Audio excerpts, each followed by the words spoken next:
Nama Kyai Sadrech tidak bisa dilepaskan dari sejarah penyebaran kekristenan di tanah Jawa pada abad ke-19.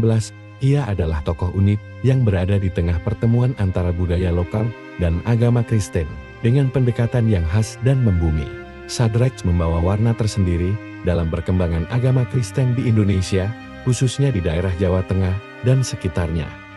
Artikel ini akan mengupas perjalanan hidup Kyai Sadrech, perjuangan dakwahnya, metode penyebaran ajarannya, serta warisannya dalam sejarah Nusantara. Kyai Sadrech lahir sekitar tahun 1835 di daerah Jepara, Jawa Tengah. Nama kecilnya adalah Raden atau Raden Abbas. Ia berasal dari keluarga Jawa tradisional yang kental dengan budaya dan kepercayaan lokal. Pendidikan awal Raden banyak dipengaruhi oleh tradisi keagamaan Jawa, termasuk pengetahuan tentang Islam dan kepercayaan-kepercayaan tradisional lainnya. Dalam masa mudanya, Raden dikenal sebagai pribadi yang haus akan ilmu pengetahuan rohani.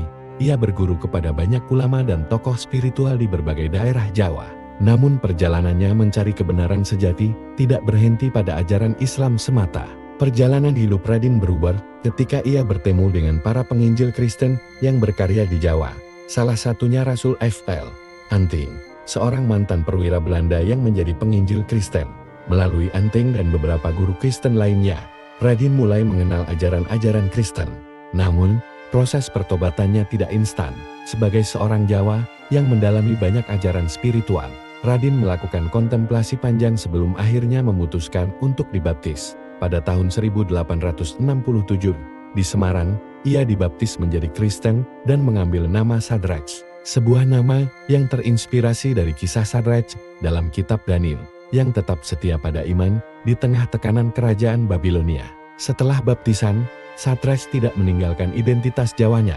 Ia malah menyebut dirinya Kyai Sadrech, mengadopsi gelar kehormatan tradisional bagi guru agama di Jawa. Ini merupakan langkah strategis dengan mempertahankan simbolisme lokal. Ia menjembatani dunia tradisional Jawa dengan Injil yang ia wartakan. Sadrech berkarya di daerah Purworejo, Bagelen, dan sekitarnya. Ia mulai menarik banyak murid disebut santri yang ingin belajar tentang ajaran baru yang dibawanya.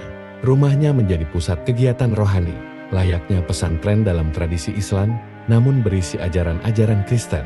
Dalam sejarah penyebaran kekristenan di Jawa, Kyai Sadrech adalah sosok yang menonjol sebagai seorang pewarta Injil yang berasal dari latar belakang budaya Jawa yang kuat. Ia mampu mengharmonikan ajaran Kristen dengan tradisi lokal. Yang menarik, meski sering dianggap independen, dalam kenyataannya Kyai Sadrech setia kepada Gereja Kerasulan Apostolis Rizending sepanjang hidupnya. Bahkan, Gereja Kerasulan menghormatinya dengan mengangkat Sadrech sebagai rasul untuk wilayah Jawa. Hubungan ini tidak pernah putus sampai kematian Sadrech. Baru setelah wafatnya, terjadi perselisihan antara para penerusnya.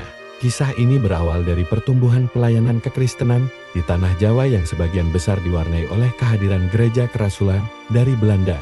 Gereja ini berbeda dari gereja Protestan biasa, mereka lebih menekankan pada pewahyuan Roh Kudus, struktur kerasulan apostolik, dan perhatian besar pada pelayanan rohani yang hidup. Sadrech yang telah memeluk Kristen setelah bertemu dengan para penginjil seperti F.L. Anting dan C. Tunsen, kemudian diperkenalkan lebih dekat dengan struktur gereja kerasulan. Ia menemukan dalam gereja ini semangat Injil yang dekat dengan hatinya, mementingkan pengalaman rohani, pewahyuan langsung dari Tuhan, dan pentingnya pelayanan personal kepada jemaat. Melihat kapasitas Sadrech dalam menggembalakan komunitas Kristen pribumi, pihak gereja kerasulan mengangkatnya menjadi rasul untuk wilayah Jawa.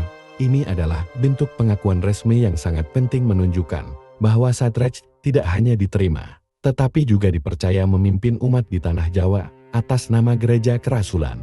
Sebagai rasul, Sadrech menjalankan tugasnya dengan setia. Ia tidak hanya membaptis, mengajar, dan membangun komunitas, tetapi juga menjaga agar ajaran yang disampaikan tetap sejalan dengan doktrin gereja kerasulan. Beberapa hal yang menjadi ciri khas pelayanan Sadrech sebagai rasul: mengajarkan iman Kristen dengan menggunakan bahasa dan budaya lokal, contohnya istilah Gusti Allah, Gusti Yesus; mengembangkan pola komunitas berbasis santri dengan pemimpin spiritual Kyai yang membimbing jemaat secara rohani; membina jaringan komunitas Kristen pribumi yang luas di daerah Bagelen, Purworejo, Magelang, dan Kebumen. menjalin komunikasi rutin dengan utusan gereja kerasulan dari Belanda yang sesekali mengunjungi komunitas di Jawa. Shadrach dihormati bukan hanya oleh pengikutnya, tapi juga oleh para pemimpin gereja kerasulan. Ia dianggap sebagai jembatan antara ajaran Kristen dan dunia Jawa. Meskipun Shadrach sangat kontekstual dalam metode pelayanannya, ia tidak pernah keluar atau memberontak terhadap gereja kerasulan. Selama hidupnya, ia tetap setia berada di bawah naungan kerasulan tersebut. Ia memahami bahwa struktur apostolik yang ditawarkan gereja kerasulan adalah jalan terbaik untuk menjaga keutuhan iman di tengah masyarakat Jawa yang pluralistik. Shadrach tidak berjuang untuk kemandirian mutlak yang melepaskan diri dari kerasulan, tetapi justru membuktikan bahwa kekristenan bisa tetap universal sambil tetap membumi secara lokal.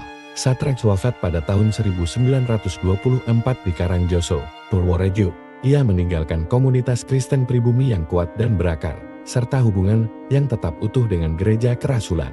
Setelah Shadrach wafat, muncullah ketegangan di antara para penerusnya, terutama dua tokoh utama, Yotam dan Kefas. Kefas adalah anak rohani yang memilih untuk tetap setia kepada gereja kerasulan. Ia melanjutkan tradisi kerasulan, memimpin jemaat-jemaat di bawah naungan apostolis Risinding.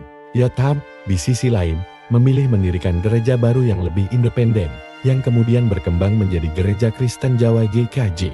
Yotam merasa perlu membentuk struktur gereja yang lebih mandiri. Mungkin karena situasi politik zaman itu, masa kolonialisme akhir dan kebangkitan nasionalisme mendorong semangat kemandirian. Dia ingin gereja pribumi Jawa yang tidak terlalu terkait dengan gereja Belanda. Perselisihan antara Yotam dan Kefas bukan soal iman semata, tetapi lebih pada visi kelembagaan. Apakah gereja harus tetap berada dalam struktur kerasulan internasional atau berdiri sendiri sebagai gereja nasional? Sejarah hubungan Kiai Shadrach dengan gereja kerasulan adalah kisah tentang kesetiaan, pelayanan, dan adaptasi budaya. Shadrach adalah contoh nyata bagaimana seorang tokoh pribumi bisa menjadi bagian dari gereja global tanpa kehilangan akar budayanya. Ia meninggalkan warisan yang kaya, sebuah model kekristenan yang setia, terbuka, dan kontekstual. Meski setelah wafatnya terjadi perpecahan, kontribusi Kiai Shadrach tetap menjadi fondasi penting bagi sejarah gereja di Indonesia. Dalam setiap lembar sejarah kekristenan Nusantara, nama Kiai Shadrach selalu berdiri sebagai salah satu pionir besar, pelayan Tuhan yang setia hingga akhir. Warisan Kiai Shadrach sangat besar dalam beberapa aspek. Model gereja pribumi. Shadrach adalah pelopor gereja yang berkarakter lokal. Ia menunjukkan bahwa kekristenan tidak harus berarti menjadi barat, melainkan dapat menyatu dengan budaya Indonesia. Inspirasi misiologi. Metodenya menjadi studi kasus penting dalam dunia misiologi tentang pentingnya inkulturasi menyampaikan Injil dalam kerangka budaya setempat. Simbol ketahanan iman. Kisahnya menjadi teladan bagi banyak umat Kristen tentang bagaimana mempertahankan iman di tengah tekanan politik, sosial, dan budaya.